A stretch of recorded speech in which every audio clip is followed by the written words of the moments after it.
കരുണയുടെ അവസാന മണിക്കൂർ 60. ദേവാലയങ്ങളെ അശുദ്ധമാക്കൽ. സഭയുടെ ശത്രുക്കൾ വിശുദ്ധ പത്രോസിനെയും വിശുദ്ധ പൗലോസിനെയും അവരുടെ സ്വരൂപങ്ങളെ ആണ് ഉദ്ദേശിക്കുന്നത്. അവർ വണങ്ങപ്പെട്ടിരുന്ന വിശുദ്ധ സ്ഥലങ്ങളിൽ നിന്നെല്ലാം പുറത്തെടുക്കുന്നത് ഞാൻ കാണുന്നു. എല്ലാ ക്രൂശിത രൂപങ്ങളും വിശുദ്ധരുടെ സ്വരൂപങ്ങളും എടുത്തു മാറ്റാനും അവയൊക്കെയും അശുദ്ധ സ്ഥലങ്ങളിലേക്ക് എറിയുകയോ അത്യന്തം അവമതിപ്പുണ്ടാക്കുന്ന വിധത്തിൽ അപകടകരമായി തകർത്ത് കളയുകയോ ചെയ്യാനും അവർ ആഗ്രഹിക്കുന്നു. എൻ്റെ മക്കളെ, എൻ്റെ ദേവാലയങ്ങളും എൻ്റെ ബലിപീഠങ്ങളും അശുദ്ധമാക്കപ്പെടും.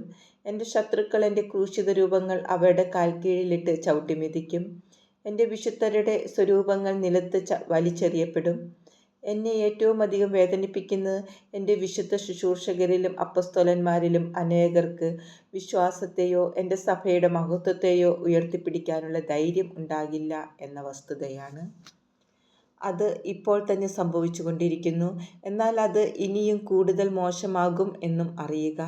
തങ്ങളുടെ മഹത്വം നഷ്ടപ്പെടുമ്പോൾ അവർ ആയുധമണിഞ്ഞ് ദൈവഭക്തിയില്ലാത്ത മനുഷ്യരുമായി കൂട്ടുചേരും. അവരായിരിക്കും എൻ്റെ വിശുദ്ധ മന്ദിരത്തെ അശുദ്ധമാക്കുന്നതിൽ മുന്നോട്ട് നിൽക്കുന്നവർ. ദൈവത്തിലുള്ള വിശ്വാസത്തിൽ മന്ദോഷ്ണരാവുകയും ഇതര മതങ്ങളെയും പ്രസ്ഥാനങ്ങളെയും അനുഗമിക്കുകയും ദൈവത്തെ പ്രീതിപ്പെടുത്താതെ തങ്ങളുടെ വിശ്വാസത്തെ കൈമാറ്റം ചെയ്യുകയും ചെയ്യുന്നവർ നീതിയുക്തവും പരിപൂർണവുമായ ദൈവിക സന്നിധിയിൽ നിന്ന് പുറപ്പെടുന്ന അതികഠിനമായ മഹാപീഡനങ്ങൾ ഏൽക്കേണ്ടി വരും.